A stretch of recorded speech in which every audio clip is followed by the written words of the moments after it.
కొబ్బరి పాలతో ఈజీగా టేస్టీగా రొయ్యల పలావ్ ఎలా చేసుకోవాలో చూద్దాము.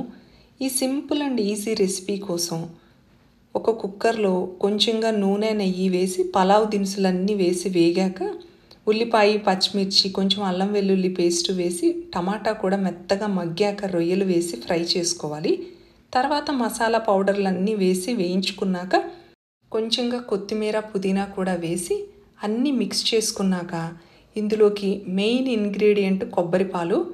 నేను 1 కప్పు రైస్కి 2 కప్పులు పాలు పోస్తున్నానండి. కొబ్బరి పాలు ఇలాగా కొలత వేసుకున్నాక కుక్కర్ పెట్టి విజిల్ కూడా పెట్టి మీడియం ఫ్లేమ్లో 2 విజిల్స్ రానిస్తే సరిపోతుంది.